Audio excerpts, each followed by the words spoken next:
In times of deceit, telling the truth becomes a revolutionary act. That wasn't just a poetic phrase.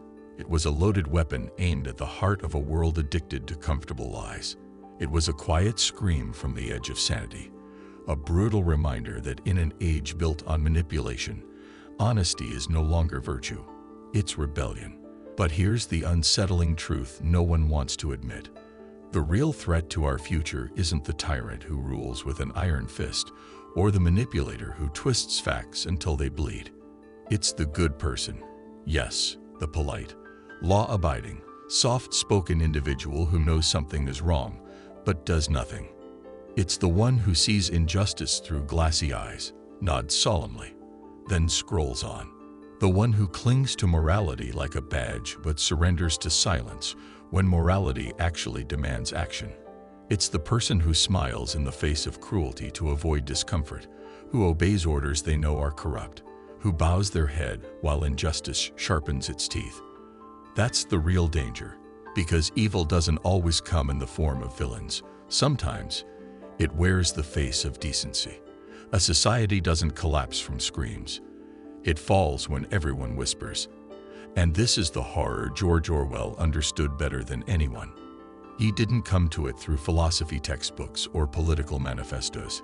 He lived it, felt it crawl under his skin. Before the world knew him as Orwell, he was just Eric Arthur Blair, an awkward, observant boy born in colonial India in 1903. Not a legend, not a prophet, just a soul quietly drowning in contradictions. Raised among the decaying elegance of a crumbling empire, he was caught between illusion and reality, between the arrogance of the rulers and the silence of the ruled. From the moment he could think, he knew something was wrong, deeply, structurally wrong, but no one around him seemed to care. And that suffocating silence was what woke him up. Not a moment of glory, but years of inner unrest. He wasn't shaped by grand victories, but by the slow, agonizing realization that the world rewards obedience and punishes truth. That the most dangerous kind of good person is the one who keeps their conscience locked in a drawer for the sake of stability. And so he began to listen to the lies no one questioned. He began to look to the cracks everyone ignored. He began to ask to the questions that made others uncomfortable. And that, not genius or fate, is what turned a boy named Eric into the firebrand the world would one day call Orwell. Because in a time of mass submission, even seeing clearly is a threat, and daring to speak becomes the loudest form of revolution. He was born into a strange in-between world, caught in the limbo of identity and illusion. His family carried the fading echoes of aristocracy, clinging to titles that no longer held any weight, propped up by memories of privilege long since dissolved. They had noble blood but empty pockets, prestige without power, pride without prosperity. It was a house built on the idea of status, not the substance of it. And that contradiction was Orwell's first education. He learned, not from books, but from the strained smiles and silent shame of his own home, that in society, truth takes a backseat to perception. That you don't need wealth to feel superior. You only need people to believe you have it. That a tailored suit can silence questions, and a surname can override poverty if you play the role well enough. This was his first exposure to the machinery of illusion, to the quiet desperation behind forced elegance, and it planted a seed in his mind that the world doesn't reward truth, it rewards performance.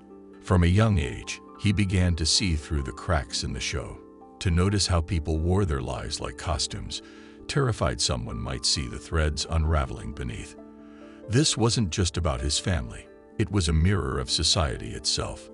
How many people walk through life performing stability, smiling through anxiety, posting happiness while privately breaking? How many live in quiet fear that their mask might slip? Orwell saw this early on, not as a philosophical theory, but as a daily, lived experience. He watched adults rehearse emotions they didn't feel, host conversations that danced around honesty, and fake confidence they didn't possess. And instead of forgetting it like most children do, he absorbed it. The pressure to seem rather than be became his first enemy. Society didn't ask who you were. It demanded you become what was acceptable, expected, admired. And that silent demand shaped every room he entered, every decision he witnessed, every truth he questioned. Reality, he realized, is not a single face. It's a gallery of masks, and everyone is assigned one at birth. That awareness didn't fade as he grew. It sharpened. It followed him into adulthood, into politics, into war zones, into every word he wrote. The world didn't just lie. It expected you to join in the lie, to blend in, to comply, to trade your voice for applause. But Orwell never forgot that first deception, and that refusal to forget, that stubborn commitment to honesty in a world drunk on illusion, became the engine behind everything he would later write. Because once you've seen the mask slip, it's impossible to unsee the face underneath. And once you've tasted truth, no lie, no matter how beautiful, can satisfy you again. He was educated in elite British schools, where class divisions weren't just economic, they were spiritual.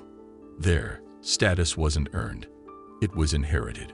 Orwell wasn't part of the club. He was the outsider, the observer, the kid who had to prove his worth in a game rigged from the start. He didn't attend university, but instead of despair, he leaned into something far more powerful than credentials. Hunger. A hunger to know, to feel, to understand the world from the ground up. While others discussed politics in safe rooms, Orwell walked the back alleys of London and scraped plates in the kitchens of Paris. He learned not by being told, but by seeing with his own eyes, and that gave him insight no classroom could offer. Many chase knowledge like it's a checklist, books, grades, degrees. But philosophy, in its truest sense, begins not with reading but with questioning. Orwell wasn't a philosopher in title, but he lived as one. He didn't sit behind a desk theorizing about morality. He went out and tested it. He asked what good meant in a corrupt system and what truth meant in a world built on lies. He changed his name not to hide but to shed an identity that never fit. Eric was bound by expectations. Orwell was free to speak what he believed. And isn't that what so many long for? A reinvention, a release from the script others wrote for them. But very few have the courage to burn that script and write their own. He joined the British Imperial Police in Burma, stepping directly into the heart of a machine he would later condemn. He wore the uniform of power, but each day chipped away at him. The fear in the eyes of the colonized, the casual cruelty of the colonizers. It wasn't just wrong, it was unbearable. Imagine waking up each morning knowing your job conflicts with your soul. Imagine realizing you've become an actor in a play you no longer believe in. Orwell saw it all: the quiet humiliation, the systemic violence, the brutal normalization of inhumanity. And in time, he could no longer justify it. So he walked away, not into safety, but into truth. He stripped off the illusions and embraced discomfort. He lived with the outcasts, slept in shelters, shared meals with those considered worthless by the system. Not because he had to, but because he needed to feel what it meant to be invisible. That was his education. That was his initiation into truth. He discovered something that modern society often forgets. Wisdom isn't a luxury of the elite. It's forged in the fire of experience. He saw that real intelligence doesn't reside only in lecture halls. It's in the hands of factory workers, the eyes of beggars, the voices of those dismissed by power. Philosophy, at its root, is the love of wisdom. And Orwell found wisdom not in comfort, but in confrontation. He didn't theorize about justice from a distance. He bled for it. In 1936, he traveled to Spain, not to write about war, but to fight in it. He joined a militia not because he glorified violence, but because he couldn't stay neutral in a world burning from ideological extremes. And there he faced the real face of conflict: the chaos, the betrayal, the lies. He was shot in the throat, almost silenced forever. But it was what happened after that changed him even more than the bullet. He returned home to find the newspapers twisting the truth of what he'd seen. Events he witnessed firsthand were rewritten, misrepresented, and distorted beyond recognition. This was his final awakening. It wasn't just governments that controlled people. It was the manipulation of memory, the rewriting of reality. Orwell realized that language itself could be used as a weapon. If you can distort words, you can distort thoughts. If you can control the narrative, you can control the mind. He saw that freedom didn't die with chains, but with silence, a quiet, polite acceptance of falsehood. And so he picked up his pen like a sword and began to write, not to entertain, but to warn. In 1945, he released Animal Farm. On the surface, it was a tale about animals, but underneath, it was a piercing dissection of power. The animals rebel for justice, only to become slaves to a new tyranny. One masked inequality, but poisoned by control. All animals are equal, but some animals are more equal than others. That wasn't just satire. That was philosophy in fable form, a warning about how easily good intentions can be hijacked. Orwell knew the danger wasn't revolution. It was what came after, when new leaders adopted the same methods as the old, but with better slogans. But Orwell wasn't done. He had one final truth to reveal, one final scream before the silence. Sick, grieving, and dying, he wrote 1984, a novel that would redefine dystopia forever. In it, truth is no longer objective. It's sculpted by power. The past is rewritten. The present is surveilled. The future is controlled. People don't just lose freedom. They lose the capacity to think freely. The language is narrowed. Ideas are outlawed. Even love becomes a crime. The horror of 1984 wasn't the violence. It was the compliance. A world where people love their chains and hate their doubts. And here's where Orwell's warning hits hardest. The most dangerous thing in the world is not the dictator. It's the obedient citizen, the one who says, "This is just how it is." The one who nods, smiles, and fits in while the world quietly loses its soul. In a world addicted to control, being a good person, truly good, becomes an act of rebellion. Because goodness means questioning. It means speaking when silence is safer. It means choosing integrity over comfort. Orwell showed us that the road to tyranny is paved not with hate, but with fear disguised as virtue.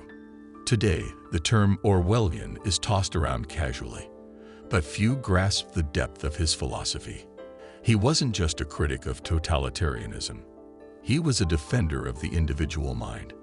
He didn't oppose socialism or capitalism blindly.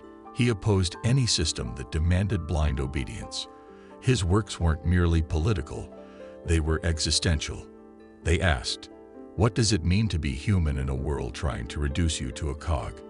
How do you preserve truth when every structure around you wants to reshape it?